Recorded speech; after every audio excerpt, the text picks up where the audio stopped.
What is up? Welcome to Build. Yes, woo indeed. I'm your host, Matt Forte. We are here live at the Build Studio in New York City. Man, I am so excited. But before we dive in, just a quick thank you to our friends over at Macy's for bringing a little springtime to the Build Studio.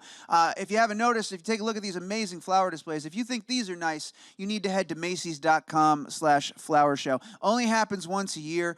There's one in New York, Chicago, San Francisco. Super fun thing to do. The displays are jaw-dropping. Is the perfect way to usher in a much-needed escape from what has been a brutal winter. So Macy's.com/flower show. Check it out. It's absolutely amazing. Now, our next two guests can currently be seen starring in Season 2 of the Netflix original series Lemony Snicket's A Series of Unfortunate Events. Now, were Mr. Snicket here himself, he'd probably tell you this interview is going to be awful. My question's dreadful, and you, the viewer, should look away now before any such terrible tragedy were to befall upon you for merely watching. But I've seen this show, my friends, and I met our guest just a few seconds ago backstage, and while, yes, I am notoriously an optimist, I can say with confidence, I think we're going to have a pretty good time.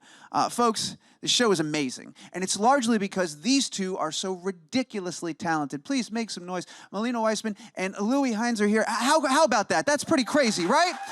The Baudelaires themselves are here. Very exciting. Now, Season 2 drops tomorrow, March 30th on Netflix, so there's much to discuss before then. But before we bring them out, we have a quick peek at our guests in action, so let's go ahead and roll that clip. Hello, please. Okay. I hope you will forgive, please, the way that I am talking, but I am, please, a foreigner. Very nice to meet the husband of pretty Lady Esme and 3 hideous children. Is hideous the right word for what it is I am, please, trying to say? Good. So foreign, so in. This is Count Olaf, and I don't mean the poster. Beautiful. No? I can see that Count Olaf is as handsome as a noble steed riding on the back of a beautiful princess. His legendary handsomeness is celebrated in special weekly holidays in my faraway land, please. And what faraway land is that exactly? Far away. Guys, put your hands together, please. Malina Weissman, Louis Hynes. How great. Oh, goodness. Welcome. Thank you. Thank you. Thank you so much for being here, guys. Congratulations on Season 2. I guess in Season 1 as well. I haven't seen you since Season... Yeah. So congratulations on the show as a whole. It's Thank you so much. fantastic. How are you guys doing? How's it going? It's been amazing, the whole ride from Season 1. And it's crazy, like he always says that people only have Season 1 to look at now, and it's so amazing that everybody gets to see Season 2 tomorrow. Yeah, it's pretty exciting. How long ago did you guys wrap up Season 2? Like, how long have you known it's done, waiting for it to come out? Well, we finished Season 2 in November, I think. Yeah, And November. we've been out filming Season 3 at the moment. Oh, so you're on season... you're filming it right now? Yeah. Ooh. Vancouver, yeah. Yeah, we That's just very finished exciting. this. Fun. More on that in a minute. Was there a long gap between working on 1 and 2, or no? There was a solid 6 months between them, I think. We There really... was 2 months, yeah. No, between 1 and 2. Oh, sorry. One and yeah, 2, there was yeah. a big chunk of time, I think. So it's been quite a while since Season 1 came out. So I'm really excited for more books to come out, essentially. Yeah, for sure. For more people to see it, more people to talk about it. Well, let's get into that for a second, because the fan response has been fantastic. 'Cause when you deal with anything that has a fan base already, you're building off of an established, the books and all these sort of things. Were you guys a little nervous when you were making it at first, because there's so many fans of the books? Were you excited to see what the fans of the books thought? What was that like? For me, both. You're always excited and scared. And for my character, Violet, she's such an empowering girl and character that I look up to, so it was such an honor to be able to play her. Yeah, and again, it's there's such a strong series of books that there was definitely some pressure to really honor that and make a series that hopefully lived up to that. Did you guys read the books before you were involved in the show, or did you discover them after you got? Yeah, I really grew up on the books. So my parents read them to me. It's sort of rite of passage, isn't it? It's I love them. I love them. I read them a long time ago, and I kind of reread them once I heard about the project, but yeah. That's got to be fun. So also, so you know where the story's going. You know exactly what's going to happen. And that kind of, I guess, would imagine gives you almost a greater sense of awe when you walk onto these sets and you see these worlds brought to life, huh? Well, it's the most surreal experience walking onto a new set. Because Bo Welsh, of course, designed them all, and it's just stunning what he's done. If Yeah, it helps bring the whole show to life to our sets.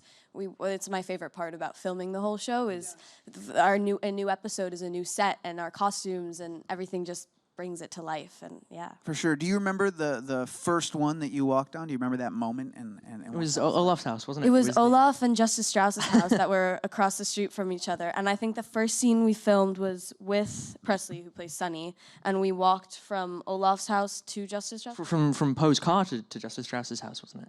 I think so. Maybe, I don't know. I don't know. Yeah, it's just the most incredible feeling when you walk onto a set. It just brings everything you've read and pitched in your head from the scripts and from the books is just suddenly brought to life and suddenly in front of you in a more tangible and physical way than you can imagine. Yeah. Well, when you watch the show, everything has a sense of being physically there, of being real. At this point in time with technology, it's hard to tell what is green screen, what isn't. Everything's so seamless. But you guys, you've been there. How much of it is practical? How much of it is the world actually constructed that you're in? Mostly everything. I think the green screen and stuff we kind of... Lemony, a lot of him is green screen because they put him in after. But a lot of what you see, all the details on the set, is really built and created. Yeah. So the background's usually the very sort of distant. So even in this picture, for example, the yellow, sky and the sky, birds but all of that roller coaster, That's the all clown real. head, the big top, all of that's there. All of that's. Hang on, this roller coaster's real? They built. Yeah, They built a roller coaster that we got to ride. It was incredible. It's incredible. You guys have a lot of trust in your team. Yeah. Oh, we're gonna ride that as well? Okay. Let's And it's also broken in the middle. It was like, deliberately broken. Louis' head is covering the broken part. Pretty amazing. I've seen part of the series of season 2, but I haven't seen you guys ride the roller coaster yet. Was that is that an exciting time on set when you find out you're gonna hop in it and actually ride through it? Yeah. When the producer told us, I was slightly in disbelief. I thought she was pranking us originally. I didn't realize it was generally going to happen, but it was a lot of fun. I mean, it was only a little sort of It was ramp. like a low lift and then a... But they built that. That's insane. We're really lucky. Well, I want to go back just a little bit further then, and I want to talk about when you guys got involved with the show in the very beginning, when you auditioned, when you found out. So you've read the book since you were little. Was it rite of passage for you? Did you know you were auditioning for these stories when you were auditioning? How did that process work even? Yeah, we did know what we were auditioning for. But I think when you audition for anything, you're not really certain you're going to get it because you're auditioning. And once you find out, it's like, is this happening? Is it happening? And then you finally get on set and you see these amazing sets and you're like, okay, it is. It is. Yeah. It's an amazing experience. And the audition process, I think the final audition was in LA, and so that in itself, I'd never been to anywhere out of Europe, essentially. So that was huge in itself for me. I genuinely didn't expect any of this to happen. So the fact it And he was shorter than me at that time. those days have gone. No. That's why I was asking how much time had passed between finishing season 1 and season 2. Because when season 2 opens, like you guys are notably just a little bit older. But I was like, how long did it's been? I know it's been a minute, but it feels like you guys waited the time that I've been waiting for this to come out was when you waited. But no, it's just. That's just what's happening right now. You're getting taller, you're growing. It's sort of our age. Just And part of where you are, Yeah, and I think the reason we're filming 2 and 3 so close together is to try and really truncate that length. Yeah. And to try and keep us at a relatively similar age. So And we're not also wondering. the baby Presley, she's growing faster Of than course. us Growing even. so fast. Yeah. Does that make you feel older when you watch a little child progress that quickly? I think the babies might sometimes be smarter than us. Yeah. The babies are amazing. They're incredible. We'll say walk over here, they'll walk over there, and they know where. Yeah. Do you have to? There's a lot of times you guys are carrying around Presley and walking. I can't imagine they make you hold Presley the entire time you're on set. Do they have like a dummy baby that you hold that's lighter? Do they how does that work? The dummy baby's heavier, frankly. They've got There's this sort a of jelly silicone baby. double thing, and it's painful, frankly. It's awful. Have you named the dummy baby? It's little Kenny. Well, no, that's the stand-in. Okay, this is the Little stand-in is Kenny Little is Kenny, the and the jelly stand-in baby is the, There's a silicone. jelly baby that we'll use on set, and that's a heavy baby. Yeah, it's heavier than the real baby. Yeah, but it's been such a privilege to watch a child grow up from 8 months, which she was when we started, and she's almost 3 now. Yeah, she had her first birthday on set. Yeah. so I think I was there when she took her first steps, when she said her first words. It's an incredible Yeah. experience to. That is pretty wild. Yeah. For all of that. What was the cake like? Good cake? First Amazing. birthday cake. Got a Always big Amazing one. cake. Any cake. is Really good. good cake on Was it set. themed after the show, or was it more for Presley? I suppose it was more Presley. No. Presley. I think she might have gotten scared if it was. Black cake Yeah. frosting or something. Really not. Yeah, not really. Yeah. Well, it's easy as we talk about all these things and we talk about how you guys have grown. I don't know if you realize this, but you're kids too, which means you have to maintain not only this incredible role and the burden of being the stars of the show, but you also have to keep up school and stuff, right? Yeah. What has that been like, finding that balance? How have you managed to do that? Because that can be a very difficult thing just to be in school in of itself. It was hard for me. I didn't have to be on a TV show at the same time. So how do you guys balance? Every time we're moving the camera to a different setup, that takes about 20 minutes. And during those 20 minutes, we rush to a school and we've got an amazing tutor, and we just try and cram as much as we can into those 20 minutes. It's really not ideal, but it definitely sort of gets the job done. Essentially, it really. Yeah. And if we're in school for less than 20 minutes, it doesn't count as a block. So we have to get at least 20 minutes for it to count as school. And then it's so we go back and forth, running back and forth from set to school.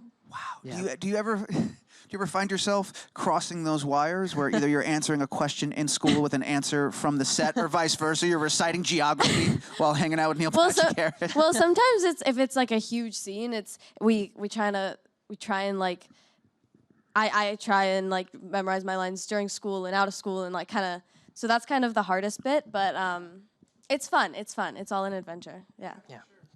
Yeah, it's never quite that extreme, but definitely when you're distracted for a moment on set, you might be thinking more about trigonometry than your next line. If I'm more in school, I'm thinking about what's my line. Like in school. You do? Oh, I'm there you go. It's That's fantastic. All right, I wanna talk a little bit. We have to talk about season 2. It's fantastic, and it's why you guys are here. So, what's something that you got to do this season that maybe you didn't get to do last season that you're very excited about? Because it's great. We start in a different place, right? Last season, the Baudelaires were kind of figuring out their world, and now you guys are very much familiar with it. So, talk to me about where we are. Well, you said it. The first season, they're trying to figure out their world, and now we're kind of realizing what VFD is, and all these mysteries are coming together more. And the first season, it was kind of let the adults talk, but I think season 2, we're more involved and we're more like, no, that's not right. And yeah. The Baudelaires have grown and learned to be proactive in their circumstances. I think season 1 was very much the adults do something, we have to react and try and work our way out of it, whereas I think we've learned at this point we have to do something if we want anything to change. I think it's definitely more just proactive, essentially. Yeah. What? Oh, you were going to say something? Okay. Well, I was going to say, one of the things that's really fun about watching this show is that the adults, no matter what, good guys or bad, they're all completely inept, and they're very clumsy, and they can't ever really seem to do whatever it is they desire to do, whereas the children, the total opposite. You guys are in complete control of your situation as much as you can be as kids, but you're obviously way more intelligent and calculating than the adults in this show. Yeah.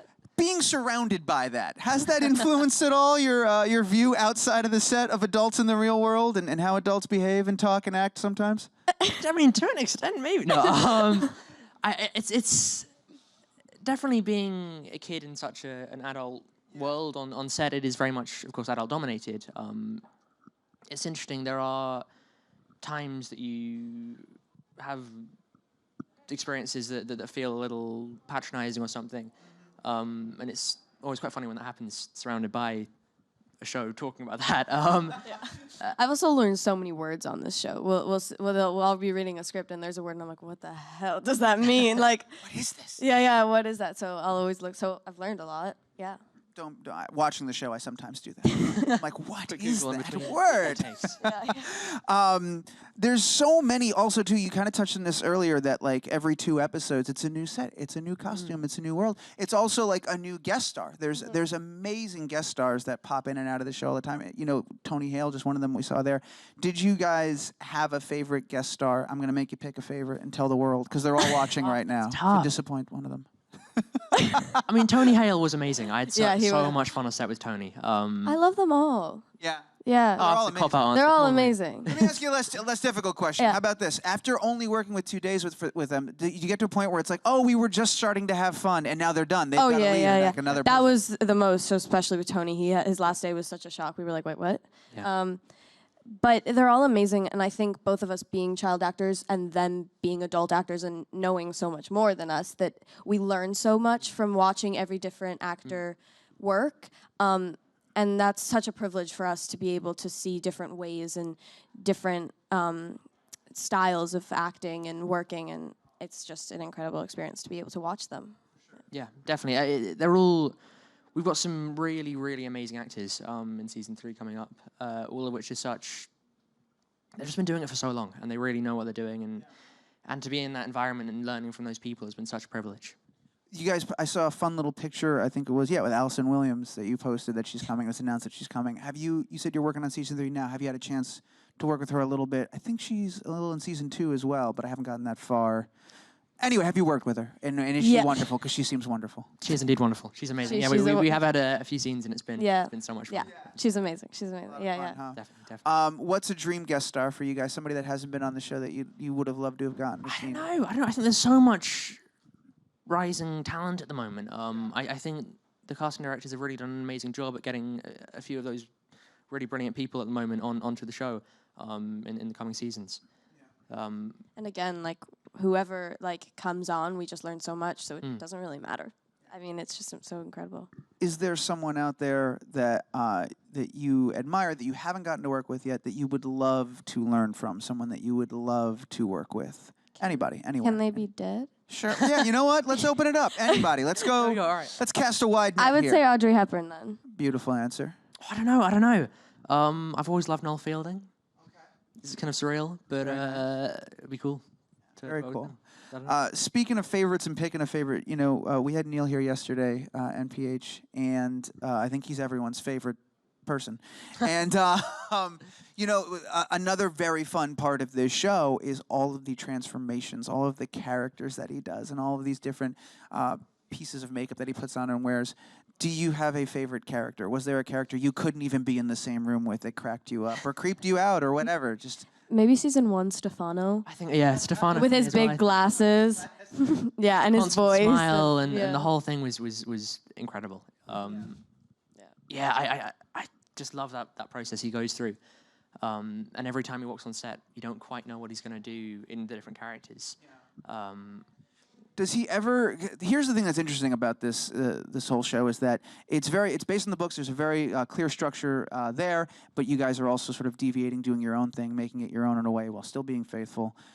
With all these crazy characters, there's room for improvisation. There's room for feeling things out in the moment. Has he ever sprung anything on you? Have you guys ever tried an improvised moment or something on set? Well, Neil is incredible because if you think about it, he has to play Count Olaf and another character. Yeah. So he's playing, for instance, Stefano. He's playing Stefano, but he also has to have a hint of Olaf behind there.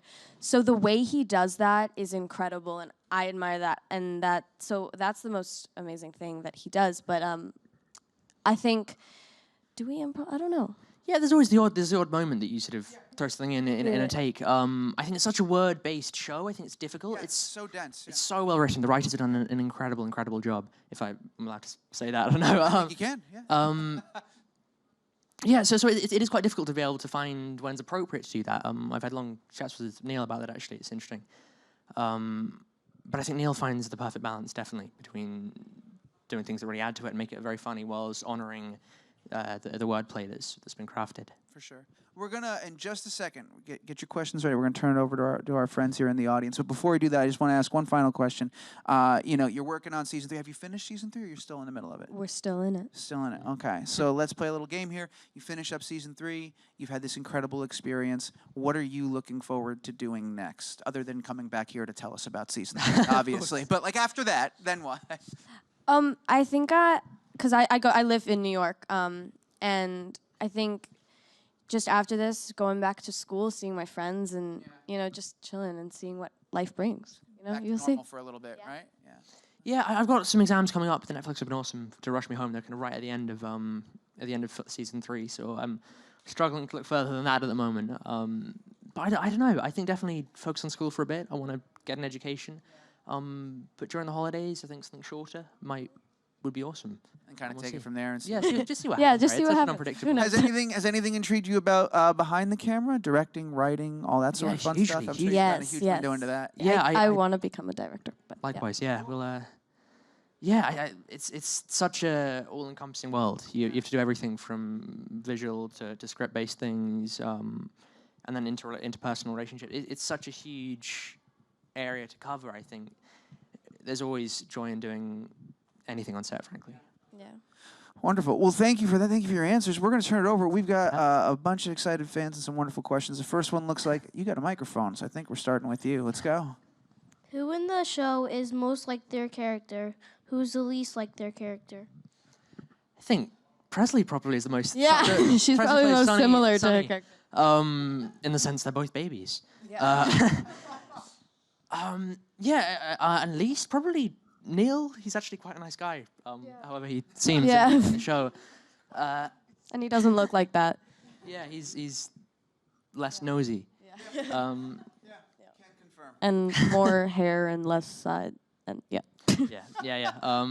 So probably, those two. There you go. That was a great question. Thank you for that. Next one. Oh, just pass the mic. Brilliant. How do you like playing your character? I love playing Violet, and I look up to Violet, and so many other girls can look up to Violet. She's so independent, and she cares so much for her family, and she knows what she wants, and she's such a strong girl that I feel amazing when I get to play her. Yeah, I think Klaus is awesome. I think he's just got these great little moments he's able to have fun with. And it's nice to play a character for such a long period of time, because you really get to know the ins and outs of that character and why they're doing what they're doing and how to improve on it as the years go on. So it's been fun. How do you relate to your character? Well, when I was little, I loved art and inventing things. And Violet is an inventor. Maybe not in the same way, but I love creating things like art. So, yeah. Yeah, I think Klaus is brilliantly. We're both middle children. We're both. I think I like Klaus's. There's something quite simple about his the way he just grasps information and sticks with it, and the sort of relative black and whiteness of that. And I think that's interesting to try and work into the real world. So it's been fun sort of learning from that almost. And Did you guys always, when you were younger, like, we'll go for both of you here, did you always have that sort of knack with information as well when you were little? Did you find yourself grasping things pretty quickly? I wish. I mean, they grasp, like, sometimes I'll read a scene and I'm like, wait, how do they know that? They grasp stuff They're superhuman. really, Superhuman. yeah, that's their superhuman strength, yeah. Yeah. Do you remember any of your, like, things that you created or invented when you were little, when you were making art and things of that nature? Did you ever, like, come up with a fantastical kind of idea or design or something? Well, I would always go in the recycling bin of my house, and there would be cereal boxes or shoe boxes or water, anything that you would put in the recycling, and I would just make things for my dolls, or I would just make, like, or I'll see something on the internet and be like, I can't buy that, let me make it. It's awesome. When I was little, at summer camp, we had Crazy Hat Day. And everybody, like, a lot of kids, like, wore some crazy hats, but I used, like, cereal boxes and tubes, and I made a Jurassic Park dinosaur hat. Yeah. That's incredible. I was very I want to cool. see Have it. you still got it? No, I didn't withstand in, the test maybe? of time, sadly. I can cook you one up, though, if you want one. Yeah, I can make you one. talk I'll to make us you one of after. those. Two of those? Two? Okay. Yeah, I want two to. Jurassic Park cereal box hats? Yeah, yeah. Coming right up.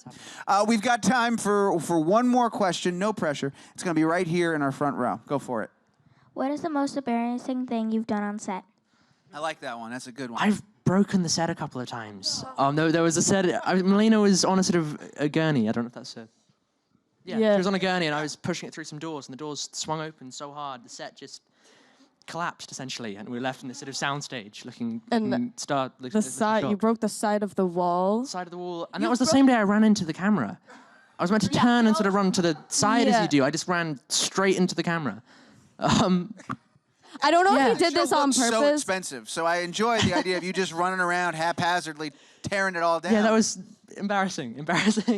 When everything breaks, so they go, all right, go to class, we'll fix it. Pretty we'll much, see you in pretty 20 much. Yeah, it was minutes." our school teacher telling us to do it. exactly. It was, no, They might like those times because then it takes like an hour to fix it, and then they get an hour of school, and yeah. Fair enough. Yeah. That's kind of a some win-win. positives. Why not? Yeah, Why not? and it breaks I'll up the say day, Thinking on the doesn't bright it? side. It- well, first of all, I want to thank everybody. Hey, you had another card. Did you have another question? I'll give you a bonus if you got another one there. I see that. Or is that just, yeah? Do you want to ask it? Yeah, let's do one more. One more bonus. Go ahead. Perfect. Have you ever been in any other films besides a series of unfortunate events? I did 9 Lives, the movie, which was also directed by Barry Sonnenfeld, who is the executive and director of a series of unfortunate events, and he's incredible. And I had a small role in Supergirl. Yeah, You did. I did. You were young Supergirl. I was young Supergirl. Pretty exciting. What was that like to be a young superhero for a couple of days? It was like one of the first big things, so it was such a shock and such a new experience for me. So everything was just incredible. Yeah. Did you guys ever see? I know I got to wrap it up. Gotta let you get out of here. But you just mentioned Barry Sonnenfeld. Did you ever see the Addams Family movies and Men in Black did, and all that stuff? Yeah. I get that vibe from the world that he's created here, and it's so cool. Everything looks so real. And He's we got talked such a about unique that. style. It's incredible to learn from. Again, because particularly from a learning point of view, his direction is incredible to work with. The dude's been around. He knows his stuff. Like, Really, really, really somebody does. to know, Really, to really learn does. from for sure. All right. Well, hey, thank you again for all of those amazing questions. Thank you guys for being a wonderful audience. As if you need me to tell you, I'll tell you one more time. March 30th, that's tomorrow, or tonight. How does that work? I think it's midnight on the West Coast, right? For Netflix. It's okay if you don't 3 know a.m. this. here? This is so. I would be 3 a.m. Maybe here. I haven't done the maths. But 3 a.m. here. It should. So I imagine we'll all be up at 3 a.m. tonight, right, guys? We're gonna watch. No? Okay. You know what? This weekend we'll watch it. They have school tomorrow. Come on. That's true. That's true. They have school tomorrow. A series of unfortunate events, season 2. We look forward to season 3. Everybody make some noise. Please join me. Thank you one more time. Malina and Louie. How wonderful.